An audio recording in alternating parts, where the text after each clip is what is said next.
Welcome in to Check the Mic. Steve Palazzolo and Sam Monson. We're here breaking down the AFC West.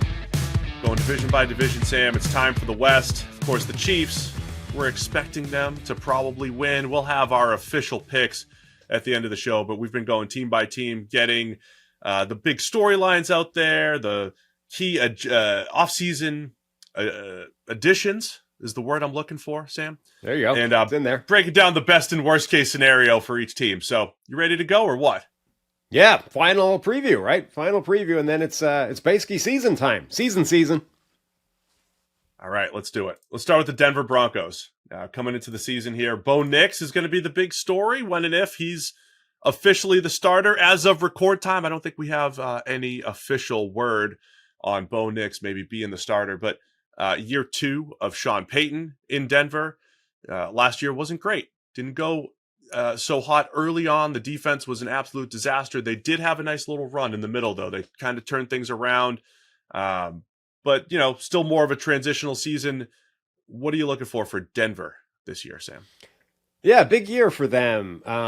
Sean Payton talks a very good game, and obviously last season was a disaster for them. And he has bigged up Bo Nix. He's the guy. I saw his backpack; it was all football. Like, I'm all in for Bo Nix, but that needs to turn into something, right? And he's been talking up other quarterbacks on the roster as well. So, they gave a lot up to get Sean Payton, for him to be the answer, for him to be the solution to coach a franchise that was just bought for a ton of money. The Waltons, the biggest checkbooks basically in the NFL, and now Payton needs to deliver on that and not just have this hot air. He needs to show up and needs to show that he can make it work with his quarterback. All right, so a lot of times when we're breaking down rosters, we start with the quarterback situation, go to the playmakers in the offensive line. Let's start at QB. Bo Nix, number 12 overall pick in the draft last year, the 6th quarterback off the board, 61 career college starts. I always call that the double Parcells, right? Bill Parcells said, hey, 30 starts for a college quarterback. That's when they have enough experience to go transition to the NFL. Bo Nix did it twice. He doubled it up. Bo Nix, I think, has the chance maybe to hit the ground running compared to some of the other guys who are seen as more developmental prospects, right? Because of all that experience. And there's a decent fit with Sean Payton. Nix really transformed his game at Oregon after being more of a gunslinger type at Auburn early in his career. Turned into Alex Smithian, take care of the ball, complete a high percentage of your passes, and maybe don't make as many big plays down the field, but become that uber game manager type. So I kind of like the fit for Bo Nix and Sean Payton. It's just a matter of, do they have enough pieces around to start, doing some damage this year? Yeah, I mean, it is worth pausing, taking a beat to just run through that 60 starts thing again. Like, it's an easy throwaway line. It's funny. It's a good bit. But, like, that guy has more experience and probably a broader experience in college than maybe any quarterback that's ever entered the league. 60 starts is its own thing, but he's also done it in 2 different organizations. He's very much rebuilt his game. He's been multiple sort of different styles of player, different systems. There aren't many, maybe ever, or any ever, that have come into the league with sort of that breadth of experience before hitting the NFL, right? Because these are things you're probably going to have to deal with in the NFL. Changes in system, changes in coaching, changes in situation, environment, and of course the actual experience of starting football games that some of these other guys don't have. So does it mean that Bo Nix is going to be amazing? No. Does it mean that he is further ahead or better equipped maybe than some other rookies to come in and be a day one starter? Probably. As far as what he's working with here, intriguing group of playmakers. Cortland Sutton has been a very good player throughout his career. Josh Reynolds is there. And then, Marvin Mims, last year's 2nd rounder, who's got that deep playability. Troy Franklin as a 4th rounder. I don't know if he ends up seeing the field this year, but you and I loved him during draft time. He was Bo Nix's teammate, but intriguing group of playmakers, plus Greg Dulcich, who has, gotten a lot of buzz at camp as an athletic tight end who, again, flashed when he's been healthy. If this group is healthy, is this one of the more underrated group of pass catchers in the NFL? Yeah, and a good backfield as well, with a lot of variety and different styles of running back. So yeah, I think it is. It's maybe not an elite group, but it's very capable. It's certainly not a reason that you're looking at and saying, okay, there's no way Bo Nix can be good year one. He just doesn't have the help around him, etc. Like it's more than good enough to get a good evaluation of what Bo Nix is, what he can be, and give him a platform to work from. And with Sean Payton as the head coach and play caller, it definitely gives them an offense that can fire. The offensive line, too, as soon as they signed Russell Wilson 2 years ago, the Broncos, they went out and paid a lot of money for Mike McGlinchey, paid a lot of money for Ben Powers to come in and play left guard. I think now you're looking at 4 out of 5 spots on the offensive line that are in good shape. Garrett Bowles at left tackle, one of the better pass protectors in the NFL. You've got Quinn Miners, fresh off of getting paid this offseason, who's developed into one of the better mauling right guards in the NFL. I think 4 out of 5 spots look pretty good. The question is Lloyd Cushenberry moving on to Tennessee at center, Luke Wattenberg, Sam Mustipher maybe battling for that job, but the line is in good shape too. So the personnel on the offensive side of the ball, I think, is conducive. If Bo Nix is the guy and he's playing a similar style from what we saw at Oregon, taking care of the ball, distributing, I think a solid group in place to have success as a rookie. Yeah, for the purposes of this year, I think the line is in good shape. It's a solid group. It's as you say, conducive to helping Bo Nix and the offense generally have success. Longer term or sort of bigger picture, I worry if they've overinvested in the offensive line relative to the production that they're getting from those players, and that they're maybe underachieving compared with how much investment they have in that group, but that doesn't matter for this year. It's more of a sort of longer term roster construction, bigger picture problem. But yeah, like the offensive line should be more than solid. The receiving core should be more than solid. They've got talented running backs in the backfield. It's all there. And the coaching is in good situation. It's all there for Bo Nix to be good right away. It was a weird year defensively for Denver last year. Early on, remember, they gave up 70 to Miami. Yeah. There was a point, there was back-to-back weeks where Tua and Justin Fields were 32 for 32 passing or something ridiculous in the first half of games in back-to-back weeks. And then Justin Fields threw like a Hail Mary incompletion. It was the only incompletion that they gave up. I mean, it was historically bad through 5-6 weeks for Denver. And then in the middle of the season, all of a sudden they started playing well. They started to surprise some people, hung tough against the Chiefs and eventually beat the Chiefs. I mean, they did turn it around a little bit. On paper, I think the front seven looks like a weakness.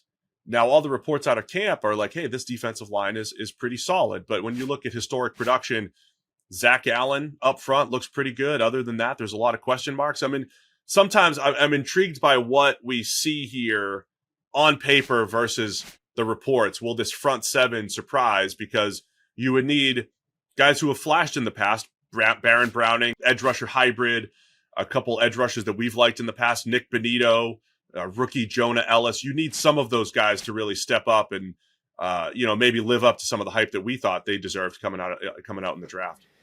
Yeah, it's a group that have definitely flashed in the past, almost all of them actually, but haven't been able to sort of nail it down consistently. Like Baron Browning has had a month where he was like the best edge rusher in the NFL, and then that just never sustained, and he wasn't able to repeat that trick. John Franklin Myers has been a really good player for the Jets. He now comes over. Arguably, he's the best player on paper on this defensive line now in Denver. Those sort of mid-round situational edge rushers that you talked about, Nick Benito, Jonah Ellis, these are guys that can definitely create some heat and bring some juice to the pass rushing game.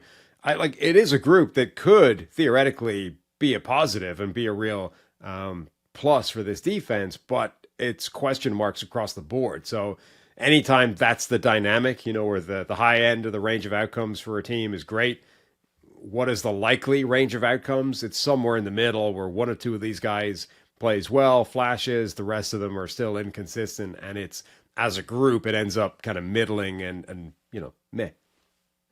Patrick Surtain the second, the star in the secondary. He even had his ups and downs last year, especially relative to what he did in 2022, but he's got that lockdown ability, maybe a little underrated. I don't think he'll be underrated for long. I think he's getting paid soon when it's his time. Him and Sauce Gardner coming out of the same draft class, both looking really good. Looks like Riley Moss out of Iowa is going to potentially win that second cornerback spot. He was a guy that I thought when he came out was pretty sticky in coverage, needed to find the ball a little bit better. It was, had a knack for like just giving up catches in tight windows, but that was the same description I used for Ravens corner Marlon Humphrey back in the day when he was coming out. Like always in position, just got to do a little bit better at making plays on the ball. I think that bodes well for a guy like Riley Moss back there. So, look, I think I'm not terribly excited about the defense. I don't know how to break down last season with how bad it was and how it got better. I think, it probably comes out in the wash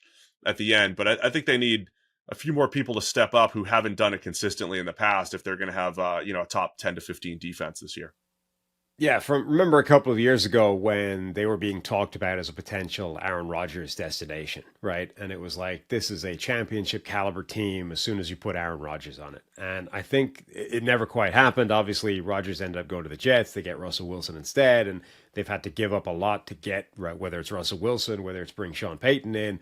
I think defense is where you see the sacrifices that they've had to make. That's where the caliber of the roster has really been eroded, and you still have a couple of really good players, but overall the talent level of the defense just isn't what it used to be, and I think it's in worse shape than the offense, which has been kind of pieced back together reasonably well. How would you describe the best case scenario for Denver this year? The one tricky piece here is you have this perceived impatient Sean Payton win now type of guy who had to go. They drafted QB6. All the stories are that they loved Bo Nix. Doesn't matter. They always loved him and he was their guy. But it's like a win now Sean Payton. They at least have a win now type of rookie quarterback with all the experience in Bo Nix. But will they also have the patience where it does feel like, hey, this roster's still a little in transition right now? I mean, even if you replace Bo Nix with a pretty good, capable starter, I don't know that this Denver team has the teeth to be a real force. And, maybe they could make the playoffs. I don't know that they would progress if they did. But with Bo Nix there, that becomes paramount. Like, it's forget contending, forget winning playoff games. Like, let's just be happy that Bo Nix is the answer after the season, which is, it's true for all rookie quarterbacks, but it's particularly I think paramount when you're dealing with, like you said, the sixth quarterback off the board. Like, Bo Nix is in that category of guys that were like, does he really belong this high in the process? And there were a few of them in this draft, actually, that they all got pushed super high. This was the draft where everyone says every year, oh, these guys are all going to fly off the board. They're all going to be gone by the time the top 10 picks are gone. And it usually doesn't happen. Teams actually tend to have a bit more restraint in that. This was the year where they all pushed their way up and actually got drafted. Like Michael Penix people thought he might go in the second round. He ends up going to 8 overall. Bo Nix is now QB6 coming off the draft within the first half. Like, this was a repeat almost of the 2011 draft class where they all got pushed super high. That year, it didn't work out, right? Whether it was Jake Locker, Christian Ponder, these guys that got artificially inflated weren't good and didn't become good NFL quarterbacks. Does that happen this year, or was this just a weird year where these quarterbacks were all better than a lot of people thought, and actually getting QB6, maybe he's QB3 for Denver. They love this guy all the way along. Like, just being able to come out of this year and at least being happy that you didn't draft the second coming of Jake Locker, I think is an important thing for Denver. On the other end, as far as worst case scenario goes, again, I think the lack of perceived talent on the defensive side of the ball comes back to bite. I'm intrigued by what the defense could be, again, based off reports and, some of the potential that some of those edge rushers have. And it's not a bad rotation on the defensive line. I think it just lacks star power in the front seven. That comes back to bite. And then Bo Nix he's just an erratic type of player. So if you get the bottom end of erratic play in his rookie season, maybe it looks ugly at times with Bo, despite looking pretty good so far in the preseason. Yeah, I mean, the worst case scenario is you're not convinced you didn't draft the second coming of Jake Locker, and then you're in real trouble. Well said. Because you've got to do it all over again. Key position group for you, Sam, or player that you're keeping an eye on? I think it is those edge rushers. There's guys I like there. There's quite a lot of guys I like there, actually. But does any of them become consistently that pressure player, the guy that you can rely on getting 50 pressures over a season, be a reliable force, or is it going to have to be a committee? Is the committee going to be consistently underwhelming because you can't time up who's having their good game, their good snaps? Like, what does that end up looking like? Can somebody actually put their hand up and become like a real force for them, or is that going to be a kind of an inconsistent and iffy position group for them? The Broncos might have the most players that I like of any team in the NFL that aren't necessarily established yet, right? The guys that you met, Nick Bonito and Jonah Ellis, as potential pass rushers, but they're not necessarily even starters yet. Bonito, definitely be a third down pass rusher this year. Marvin Mims and Troy Franklin in the receiving core. I don't even know how often they're going to see the field. It seems like Mims is being pushed out, but I'll still be keeping an eye on Mims in particular. He was a big play threat last year in the kick game as a receiver. He can absolutely flip the field. He has excellent ball skills and speed. Something was missing there from a consistency standpoint, I think, though, from his ability to just get more opportunities. So I'll be keeping an eye on his ability to maybe sneak into the rotation as wide receiver 3 and maybe be that big play threat that a Bo Nix would need here. Anything else on the Broncos? No, fascinating team. I think Sean Payton has an incredible pedigree and incredible legacy already behind him, and now he's got to turn it forward and repeat the trick. Turn Bo Nix, turn the Denver Broncos into what the Saints were for so many years, which is a consistently good contending team. Hey guys, got to tell you about our friends over at Factor. We are fired up to join them this fall. They have all sorts of great options: Calorie Smart, Protein Plus, Keto. Factor's fresh, never frozen meals are dietitian approved and ready to eat in just 2 minutes. So no matter how busy you are, you'll always have time to enjoy something nutritious and a great lasting meal. Make today the day you kickstart your new healthy routine. What are you waiting for? They have 35 different meals, more than 60 add-ons to choose from every week. You'll also have new flavors to explore, so you can crush your wellness goals this month with dietitian-approved meals and ingredients that you trust. Make that day delicious from breakfast to dessert. Stay fueled with easy, nutritious options. Treat yourself to restaurant-quality meals that feature premium ingredients like filet mignon, shrimp, and blackened salmon. I am ready for my Protein Plus, I'll tell you that. Enjoy effortless support for your lifestyle. Choose from 6 menu preferences to help manage your calories, maximize protein intake, avoid meat, or simply eat well balanced. So here's what you got to do. You got to head to factormeals.com/SamandSteve50. That's a code SamandSteve50 to get 50% off your first box plus 20% off your next month. What a great deal. That's code SamandSteve50 at factormeals.com/SamandSteve50 to get 50% off your first box plus 20% off your next month while your subscription is active. All right, let's go to the Kansas City Chiefs, the defending Super Bowl champs. They're back-to-back champs and going for the first three-peat in NFL history. Because the Chiefs won, sometimes you forget just how uncomfortable it was last year watching this team, thinking, oh, this is the worst. It's the worst team of the Patrick Mahomes era. When I think the reality was it was the worst offense of the Patrick Mahomes era, but probably the best defense of the era. Yeah. From start to finish, that defense won games for them, kept them in every single game, and gave them an opportunity, including all the way through the playoffs. But this offense had some struggles, especially relative to expectations, and they spent this offseason saying, hey, we couldn't throw the ball down the field last year. Mahomes had the second worst passer rating on 20-plus yard throws of any QB in the NFL last year. We're getting faster again. We're getting Marquise Brown in here.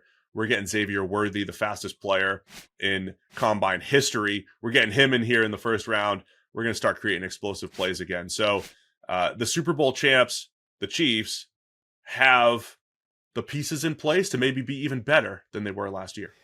Yeah, I mean, it was a very different team last year than the Chiefs have normally been. We associate them as this high-powered, dominant offense, and the defense has been just good enough and creative enough in key games. Spagnuolo drawing up great game plans, it's enough, right?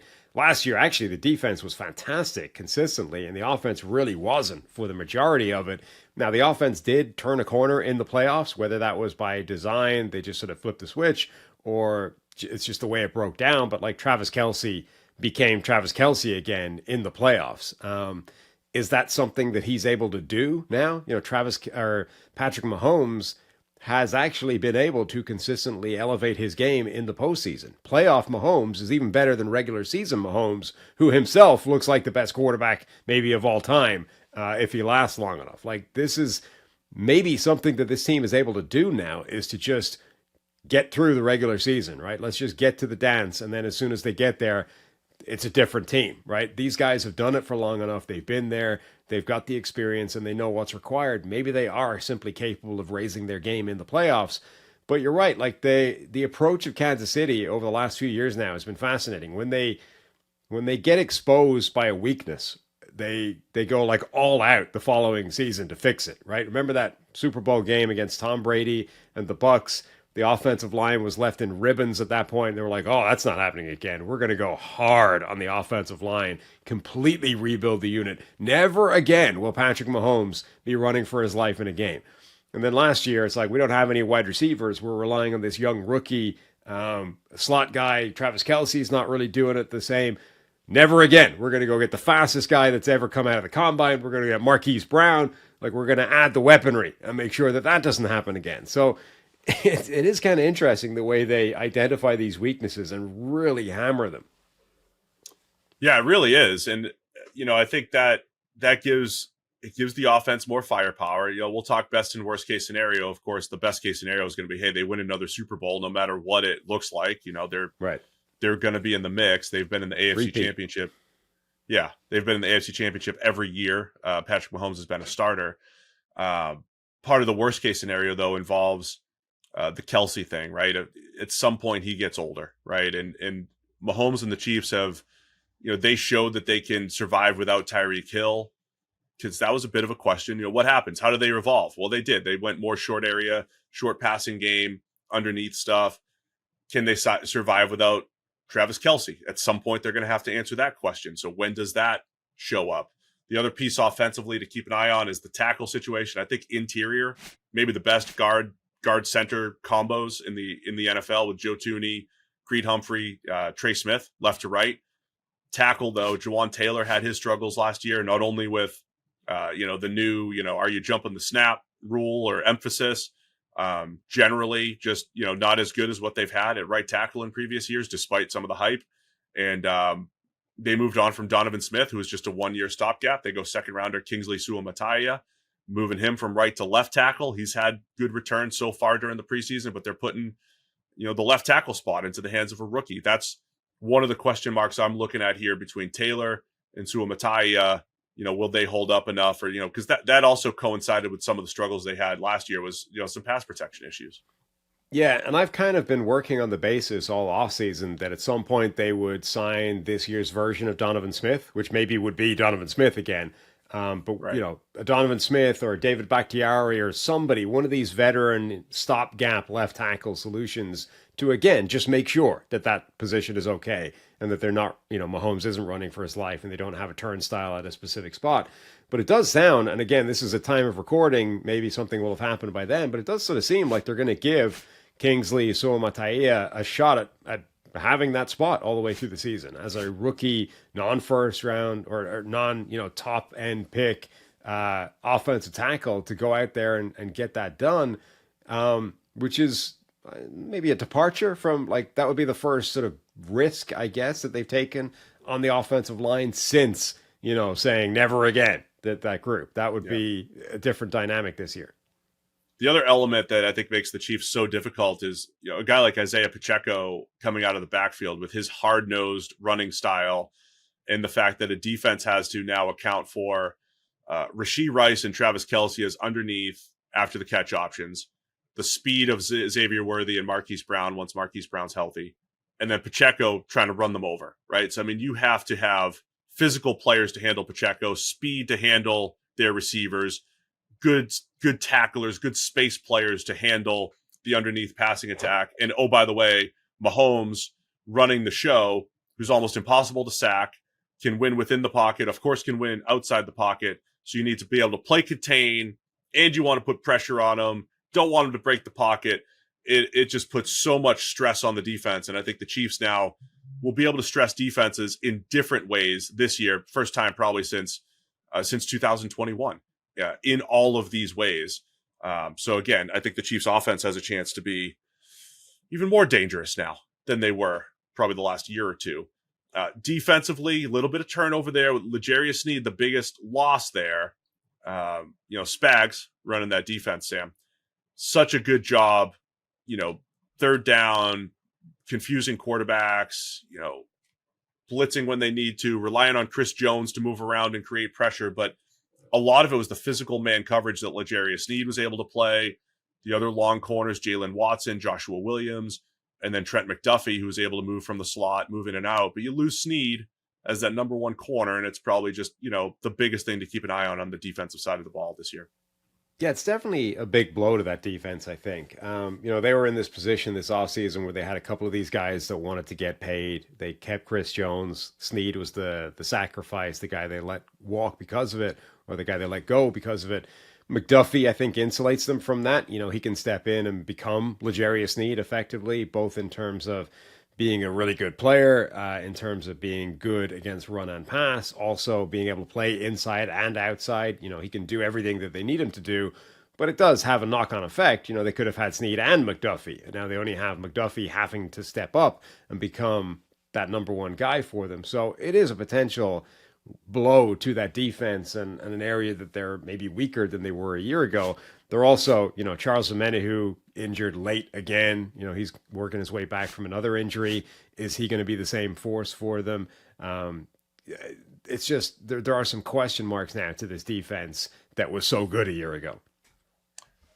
How good is Chris Jones at this point? Aaron Donald always felt like he was in a different league when it came to just consistency, pass rush dominance, run game dominance.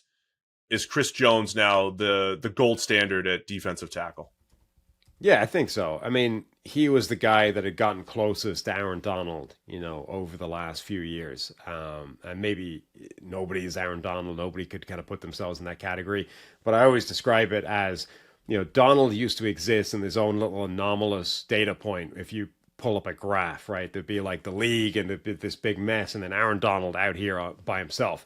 Chris Jones was bridging the gap between the NFL and Aaron Donald. Like that, he never quite got there, but he was splitting the difference. He was getting closer to Aaron Donald than anybody else. But the other thing is, they've given Chris Jones a ton of money now. Aaron Donald just retired. Chris Jones is the next draft class or the second one after Donald, 2 draft classes after? Like he's 30 years old. He's not, he's not young anymore. And who knows, I'm sure he's got years left of playing at a high level, but how many years left does he have playing at the level that he's been at? Does that decline start to happen, or has he got plenty of years left being an absolutely dominant force? I like how they constructed their defensive line last year, different body types and styles, including Omenihu, who you mentioned, with his length, and Felix Anudike-Uzomah, who they got in the first round. I think they need more production out of him. He's got that burst and bend to get around the edge. George Karlaftis as a power rusher. And then Jones, who, in our weekly previews this year with Check the Mic, will always highlight when there's a weakness at tackle, the Chiefs go and exploit that. And they exploit it at the most opportune time of the game. Like, it's 3rd and 10, Super Bowl's on the line. Chris Jones is going to beat your right tackle and, sack Joe Burrow or whatever it might be. It's always at the right time. So I think the Chiefs have some really fun options for mixing and matching up front with that defensive line, with the way they've built it with just multi-gap, different body types up front. Best case scenario, we already mentioned. Yeah, they win another Super Bowl. It's a three-peat. Worst case scenario for the Chiefs, what could go wrong this year to keep them from the Super Bowl, or even somehow keep them out of the AFC Championship for the first time in the Mahomes era? That's a fascinating question. Like, how bad could it actually get for Kansas City? Like, is there floor AFC Championship game? Like, is that how insane this team is? Well, here's the thing, right? The analyst in me says you can't just play better when you want to, right? That you don't just, trudge through the regular season. Remember let's remember last season. They were turning the ball over like crazy, dropping passes, Kadarius Toney's lining up offside to negate one of the coolest plays of all time, which would have been a game-winning lateral play. I mean, everything was going wrong. And then it was like in the playoffs, they were just like, no mistakes. We're not going to turn it. There was like one bad turnover at the goal line against Buffalo. We're just not going to make mistakes. We're not going to drop passes. We're not going to fumble anymore. Mahomes is going to take care of the ball, and the defense is going to make all these third down stops.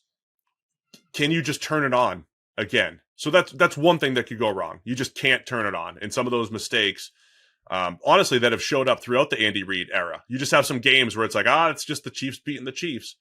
That could happen in the playoffs at the wrong time at any given point. But the Chiefs have shown they know how to do a good job and take care of the ball. I mean, the other aspect of it is general defensive regression. They didn't give up more than 27 points in one game last season.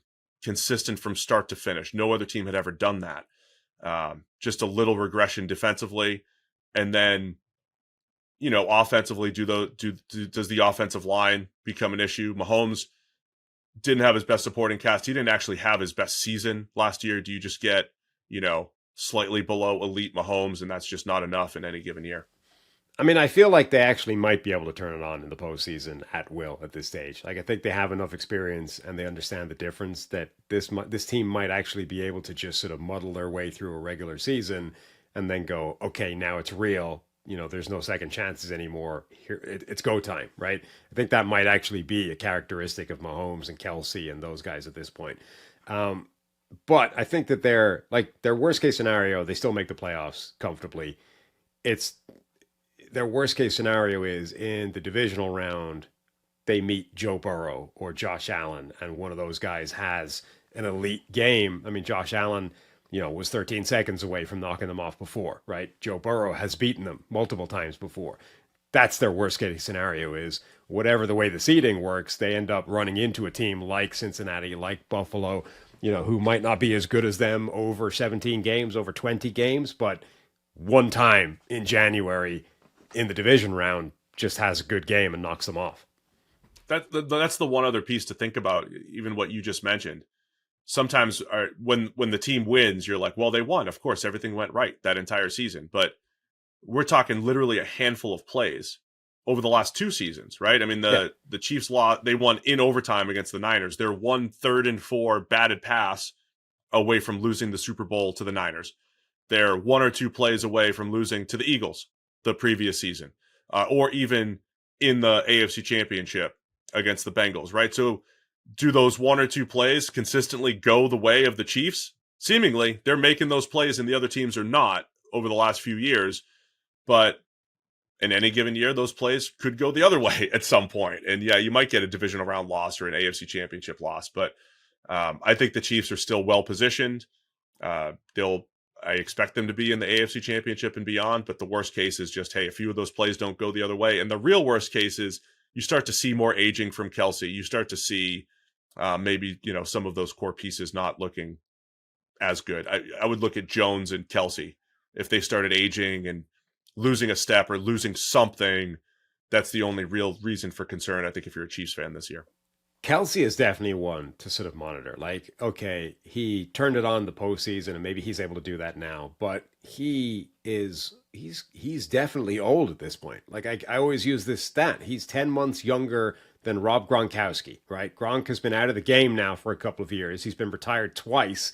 Like, Kelsey is that old. He should be slowing down, and so eventually, maybe that's where it first starts. It's going to be the regular season slow down, and then postseason he's able to pull it back together for a few games. But if that was the start of Kelsey's decline, it's unlikely to slow down its rate. Like, it's only going to be a bigger thing year on year. Key position group or player for you for the Chiefs this year? Is it left tackle? I mean, yeah, like if they are planning on going into the season with Sua Mataia at left tackle, it's definitely left tackle. Even if they don't, even if they bring in a veteran, I think that's still the kind of most important position for them up front. Otherwise, it would be, I think, that cornerback spot now that Snead is out of there, now that everybody sort of has to step one spot up the depth chart. Does that group play the same as they did a year ago?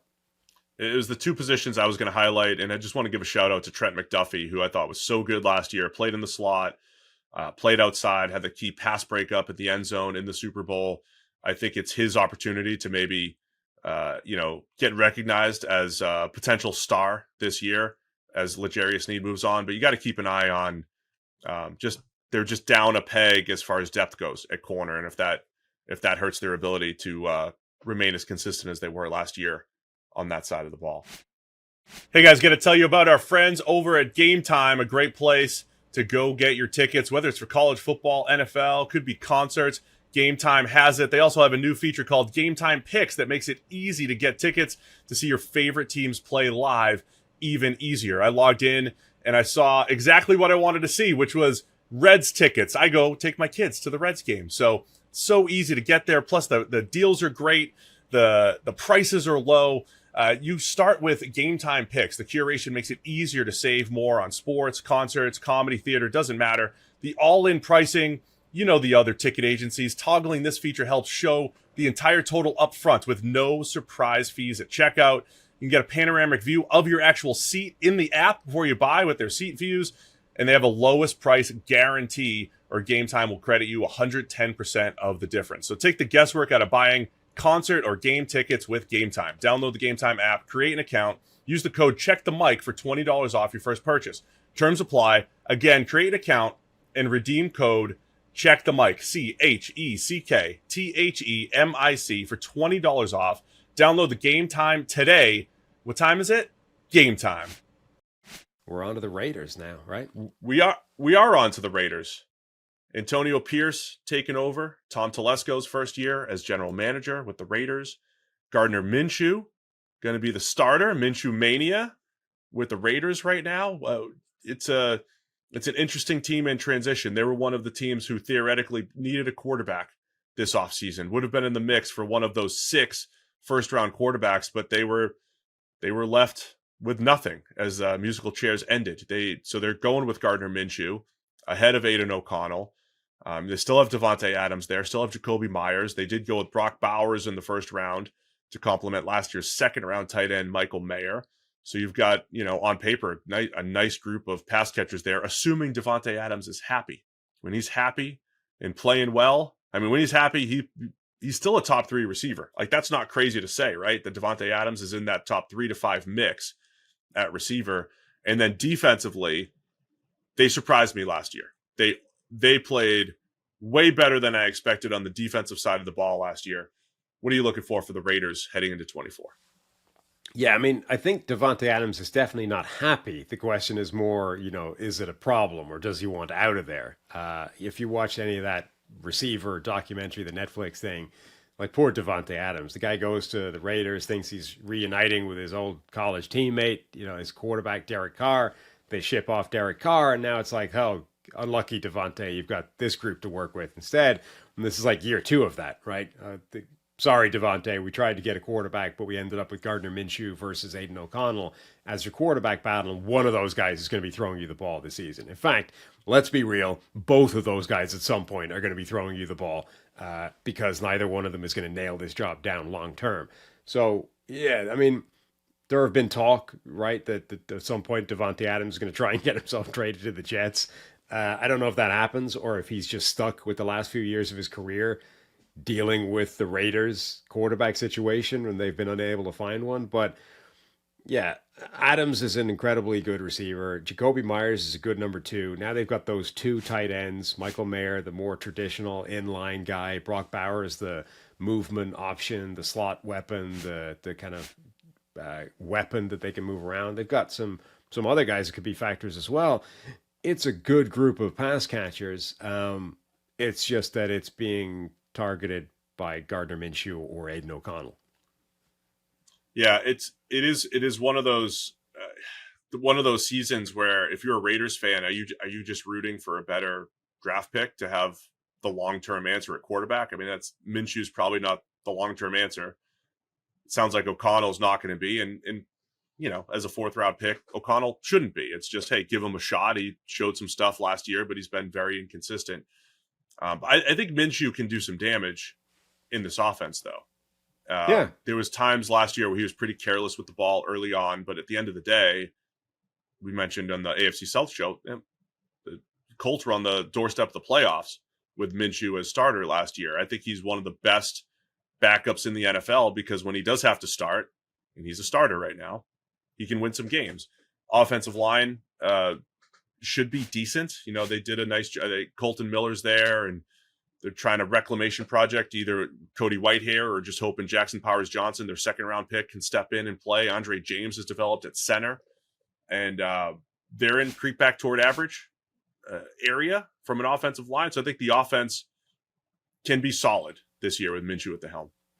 Yeah, there was a 2-week stretch last year where Minshew had 12 turnover-worthy plays, according to PFF. That is unbelievably terrible. Like, I can't ever think of it. That might be a 2-game record. Like, I can't believe there's been anybody with more than 12 turnover-worthy plays across a 2-game stretch. Didn't we look that up last year? Didn't we look into that? I mean, it was the great John Skelton was in that. Well, no, I think we checked that 7 was a record, like at the 1-game thing. I don't know if we checked if the 2-game stretch, but anyway, 2 games before that, he'd had 3 against the Baltimore Ravens. So he had like a season's worth of turnover-worthy plays in basically a month-long stretch that encompassed 3 games. Outside of that, he was generally back to being like reasonably careful with the football and not a problem. So yeah, look, Minshew can definitely make some things happen within this offense. It's just that we know he's probably not a long-term answer. And unfortunately, he's probably too good to like do that target the draft pick thing, right? Oh, it's okay if he's a complete disaster. We'll end up with a high draft pick. We'll be able to finally get our quarterback. Like Minshew might actually be this like nightmare purgatory quarterback where he might get you on the doorstep of the postseason. He's probably not going to get you to the postseason, but he's too good to get you, a number 1 overall draft spot. Didn't I call him tank proof a couple of years ago? If you're looking to tank, that could be a t-shirt, tank proof. If you're looking to tank and get a good draft pick, Gardner Minshew's not your guy. He's too good. He's too good to tank. One other element here too, when Antonio Pierce took over last year, look, the Raiders, they played hard and they were competitive. They're moving on from the Josh McDaniels era, which was, now in hindsight, it was a disaster for the Raiders, and McDaniels' 2 stints as head coach were among the worst in NFL history. But they loved running the ball last year once Pierce took over. Josh Jacobs is out. You now have a backfield of Zamir White, Alexander Madison, Amir Abdullah, Dylan Laube, I think is going to be a third down type of option. I don't know if that's the backfield where you really want to have a run first attack with Jacobs out. And I think you want to actually lean into some of the playmakers that they have through the pass game. Yeah, I think part of that is going to depend. It's the kind of backfield where you definitely ask, well, okay, how good is my offensive line? If I have a great offensive line, I'm okay with that backfield, and we can definitely still have some production. You look at the group that the Raiders have, and you're like, all right, that's fine. It's okay, but it's probably not a difference-making offensive line where you can say, yeah, my backfield is definitely a decent group and we're going to have real production. It's that the run game, I think overall is definitely an area that could be a weakness. Going into last season, I did not have a ton of faith in the Raiders defense. It looked like Max Crosby had a whole bunch of question marks. Crosby is an absolute superstar. If every time we mention Myles Garrett and Micah Parsons, Nick Bosa, TJ Watt, Crosby's in that discussion. He is at that level of edge rusher. They didn't have any established rusher opposite him last year. They drafted Tyree Wilson at number 7 overall.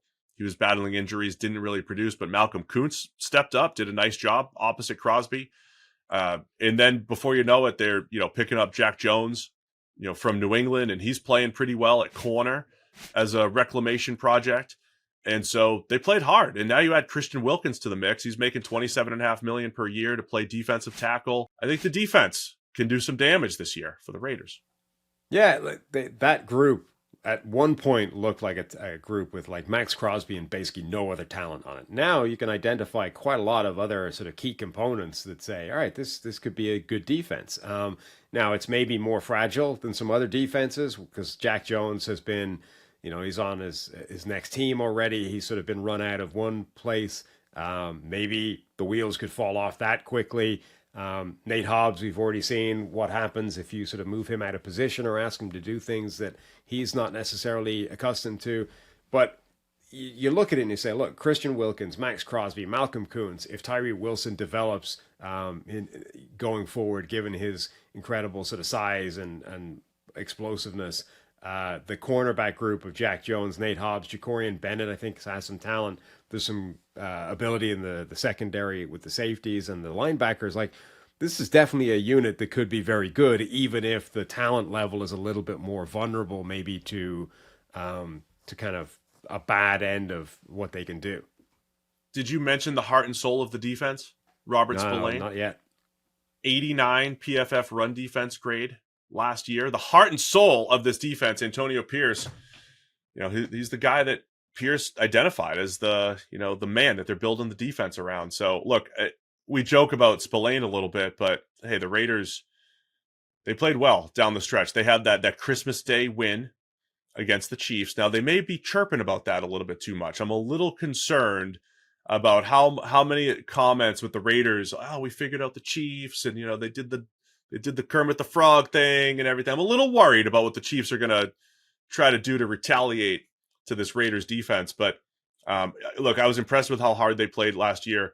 I still think they need, I know they want more from Tyree Wilson, the number 7 overall pick, who is a length, athletic project type, who's just got to play football better, a lot like Trayvon Walker. They're trying to move him around inside and outside to create mismatches. They might have that ability this year with Kuntz becoming that edge rusher opposite Crosby. Maybe Tyree Wilson rushes over guards, but I think they, and then with Christian Wilkins in there as well, they have a chance to have a decent 4-man rush if you get some more development from Tyree Wilson.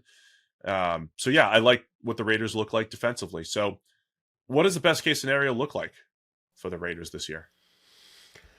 It's tough because even if Gardner Minshew plays well, you get the sort of best version of him, and maybe that's good enough to actually squeak you into the playoffs. You're still sort of stuck with, is that an answer at quarterback? Like, is there any scenario where they run into next year with Gardner Minshew as QB1 and they're comfortable with that being the case? Probably not. So I guess best case scenario is that's the reality. Like, Minshew plays well enough, they sneak into the postseason and they can just feel good about last year, even if it's not necessarily a long-term option. Let me paint a picture for you. I've cited this a few times this offseason. A lot of times we always think about the long-term prospects of the team, and if you don't have an answer at quarterback, theoretically you want to draft higher so you get a QB. What if this year Minshew has a similar year to last year, right? You're on the cusp of the playoffs. The team looks good with him, and you put yourself in position to maybe bring in a Dak Prescott during the offseason as a free agent. So I'm almost saying best case scenario is you look good, you look competitive, you show that you have this strong foundation to bring in, a free agent quarterback. And it looks like only Dak Prescott is the only, or a trade for a viable quarterback. But, there's, I don't know who's available besides Dak potentially. So I think that's one of the best case scenarios here for the Raiders is you lay this foundation to bring in your quarterback of the future. Yeah, you become a destination for Dak Prescott in the offseason. A destination. Yeah, it's a destination building season for Antonio Pierce and the Raiders. No offense to Minshew. I love Minshew. I don't think he's going to beat the Chiefs and take it to the Super Bowl, right? I just don't think that's going to happen. Worst case for the Raiders, they don't win a whole lot of games. Yeah, the total lack of any quarterback consistency torpedoes the season. Well, I want to talk about the Pierce thing for a second here too, because you and I talked about this a lot last year, and I'm usually anti interim head coach gets the head coaching job, right? Because it's usually this it's a false positive. The interim coach comes in, it's a bad situation, he makes the bad situation a little bit better, and you're like, well, he turned it around, that's great. But it's a false positive. It's not the real job. The real job is not to come in and do half a season of work. It's to do all of the work in the offseason, to build the program, to motivate players all the way through the spring and the summer and into the fall. And it's just not the real job. It's not a proxy for the real job. But the Raiders said they thought just like me a couple of years ago, right? They didn't do the interim head coach thing. They went and got Josh McDaniels and it failed greatly. So they said, hey, we'll give you a shot here, Antonio Pierce. So I'm intrigued by what does he do with this full offseason, because he did some good stuff last year for the Raiders, turning things around. Yeah, I mean, I think if they hadn't given him the job, there would have been like a locker room riot. Everybody wanted him to get the job internally, and I agree with you. I think there's definitely a danger to that. You're maybe swayed by the sort of the buoying effect of simply getting rid of the problem mid-season, and the interim guy rides that wave to some maybe greater than deserved or greater than expected success, but everybody in that locker room wanted Antonio Pierce to get that gig. You didn't do it the last time that happened, with Rich Bisaccia, and that didn't work out. So I feel like you had to go this way and just see what he can do. Key player, position group. I'm always on Tyree Wilson watch, just because 7th overall pick, and will he develop? Will he be what people expected, hoped that he would be with the traits that he showed coming out of Texas Tech? I'm also looking at Jack Jones, man. I mean, he went from showing signs of, being a steal for New England, off-field issues, kind of, he leaves New England and goes to the Raiders, and he's got the pick 6 in the Christmas game for the Raiders and looks great at corner. If he keeps his head on straight, he could be a very good player. Will he keep that up? But the cornerback position overall, I think, for the Raiders is something to keep an eye on. Yeah, Jack Jones is, but the cornerback overall, like Jones is maybe the obvious one to be like, Jack Jones, given his history in Las Vegas, doesn't seem like a great pairing, but it's been working incredibly well so far. Jacorian Bennett on the other side, I think, has a ton of talent, but is young and inconsistent. Nate Hobbs, I think, is good, but like those two outside corners, can they either stay or get to playing at a really high level? Hey guys, let me tell you about a cool tool from our friends over at Fantasy Pros. Have you ever found yourself scrambling during your draft, not sure who to pick next? Of course, we've all been there. Well, say hello to the Fantasy Pros Draft Assistant. Draft Assistant connects to your league's draft and is like having a team of fantasy experts sitting right next to you. Draft Assistant aggregates more than 100 rankings of the top fantasy experts. You could also choose your favorite experts and see exactly who they'd pick if they were drafting your team. It keeps track of what positions you need, what other teams need, and highlights your targets and the sleepers, so they're easy to see. And the Draft Assistant tells you when a tier is about to drop off and what those other teams need. So Draft Assistant works with Yahoo, ESPN, Sleeper, and every other major site. So wherever you draft, we've got you covered. So switch from draft day stress to draft day success with Fantasy Pros Draft Assistant. Get it for your draft at fantasypros.com/3013-assistant. Again, that's fantasypros.com/3013-assistant. Our 32nd and final team here, Sam, to preview the 2024 season. It's the Los Angeles Chargers, and what a story they're going to be this year. Jim Harbaugh back in the NFL. Justin Herbert trying to answer all those questions, right? On one hand, he's big, strong, talented, makes big time throws, good quarterback. On the other hand, just doesn't win enough, right? He's just not winning the big one. When they made it to the playoffs, they blew that 28-point lead or whatever it was a couple of years ago. Herbert has all his questions to answer. Harbaugh's bringing Greg Roman in to run this offense. Roman worked with John Harbaugh with the Ravens and Lamar Jackson just a couple of years ago. So a lot of big stories here for the Chargers this year. What are you looking for this year for Los Angeles? Yeah, I mean, I think everyone's happy that Jim Harbaugh is back in the NFL. He is box office. He is great entertainment. He's fun to watch. His offenses are different to a lot of teams. He doesn't necessarily do things the way that a lot of the modern NFL is doing it, but he wins everywhere and always has, right? That guy's record is unimpeachable. You can't really, well, unless you want to dive into, what may or may not have happened against NCAA regulations, right? But in terms of on-field results, the guy wins everywhere he goes at both levels, NFL and the college landscape, and very, very few coaches can say that. So I think it will work at some point, right? Herbert is too good. Harbaugh is too good. The meshing of the two, I can't see any way it doesn't produce results at some point. The question is just how quickly does that happen, right? Can it come together immediately, year one, with this Greg Roman offense, or is this going to take a little bit of time? Yeah, I don't know how much stock you put into this, but he did have a quick turnaround with the 49ers. The 49ers were in rough shape record-wise, and he immediately turned that team around. And before you know it, they're in NFC championship games and they're in Super Bowls. He did not turn Michigan around immediately. That was, Right. piece by piece, brick by brick, and culminated with the national championship with a really deep roster that was like, oh, this is a Jim Harbaugh team. This is the type of team that he likes, right? They're rolling 7 offensive linemen out there, running the ball like crazy and playing good, sound, fundamental defense. So, yeah, that's going to be fun to watch to see how they shape this team, how quickly it looks like a Jim Harbaugh team. Because you're also talking about a team that they were the first team, I believe, to have two $20 million receivers when 20 million was kind of like a benchmark for receiver just a few years ago.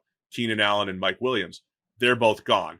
And now they go, especially going into the draft, probably the worst receiver room on paper going into the draft. They drafted 3, first one being Ladd McConkey, but you're still not looking at whoever Justin Herbert's going to be throwing to, Ladd McConkey. Is Brendan Rice as a 7th round pick going to be one of the targets? Josh Palmer, Quentin Johnston, last year's first rounder, DJ Chark, 1-year flyer. Nobody's looking at that room saying like, oh yeah, Justin Herbert has all the weapons that he needs. But it's a run first system with Greg Roman, right? That's what they do historically. So I'm curious about that mesh there because Roman got the most out of Colin Kaepernick for a couple of years. He got a lot out of Lamar Jackson, but it kind of stalled out at one point. What does this offense look like with Herbert, who's not as much of a true running quarterback like some of those other guys? Yeah, and Herbert is now coming off this plantar fasciitis foot injury, so we're not even dealing with a fully healthy Justin Herbert going into the system that generally likes its quarterbacks to be more mobile, more rushing than traditional pocket passers. That is an interesting dynamic as well. By the way, don't sleep on Brendan Rice becoming this number 1 guy. Remember at draft time where he went, fell all the way to the 7th round, and Jerry Rice was so disgusted by this, he was like, all right, that's it. I'm taking over. I am now in charge of Brendan Rice's career going forward, and this is never happening again. Jerry Rice may be fixing Brendan Rice in front of everybody's eyes, and turning him into this number 1 superstar wide receiver. Don't dismiss that as a possibility. I'm not sleeping on it. I can't wait to see what happens here. Herbert's on four offensive coordinators in 5 years now. And, we talked a lot about what his profile ended up looking like I thought he surprised a lot of people as a rookie in 2020, just stepped right in, forced into after Tyrod Taylor got stabbed in the heart. And that's what happened, right? In the lung, punctured lung. But all of a sudden, Herbert, it's like, whoa, that arm strength is amazing. The RPM's on his deep outs, and he's throwing 55-yard passes in stride. And it's like, he's Justin Herbert, big-time throw guy, big-time throws left and right. But he's really been one of the best in the NFL at taking care of the football. Turnover-worthy plays are low. And last year, we were saying, hey, Kellen Moore, you gotta find that balance. Flip the field with the special throws, but make him be a little bit more aggressive. But I think they found the right balance, but it just didn't matter because everything else was so bad, especially on the defensive side of the ball for the Chargers. So I'm just curious what happens with Roman here, how much it's straight up downhill run game, play action. And if it is, let's use the arm to flip the field, throw the ball down the field, even if they don't necessarily have the type of speed and downfield ability that you want to make that work. Well, he's now Herbert is one of these guys where nobody questions his talent and his ability and what he could be. And when people kind of create these quarterback rankings boards, the top is easy. It's Patrick Mahomes. The next couple of guys is pretty easy. It's Joe Burrow. It's Josh Allen, Lamar Jackson. And then you're looking, okay, who's next? And a lot of people have Justin Herbert as the next guy, or, even maybe joining that group. That's where he's seen league wide. And yet he's fallen into this category now of we're now on this sort of revolving cycle of coordinators, and now there's a new head coach involved as well. But guys who need to get the best out of Justin Herbert. Let's bring in the next guy to try and get this incredibly elite season that we all think is there, but we haven't quite seen yet and hasn't quite, manifest. So is he actually capable of that season, or is he a guy that's always going to feel like there's something slightly missing that sort of separates him from those truly elite guys or elite quarterbacks at the top of the rankings. Other piece I wanted to highlight too, the big debate at draft time, number 5 overall pick. Are the Chargers going to, continue to go with offensive line? Or are they going to go with Malik Neighbors, a massive need and a game-changing receiver? Well, they went tackle Joe Alt. They're going to move him to the right side coming out of Notre Dame. I love Joe Alt. I think he was a fantastic prospect. You now pair him with Rashawn Slater at left tackle. Chance to be one of the best tackle tandems in the NFL, I think, within a year or two. Bradley Bozeman, playing center. A lot of Greg Roman type players here, including the backfield, Gus Edwards and J.K. Dobbins, replicating what the Ravens had. So I think they've hinted that they're gonna run the ball, work play action off of that, and try to take some of the pressure off of Herbert, because it's been a pass first system over the last couple of years, putting a lot of pressure on him to remember, when did he throw the ball like 18 times in a row, whatever it was, against Minnesota last year. Put a lot of pressure on him in the pass game in the past, and I think they're trying to take some of that pressure off with Greg Roman's offense.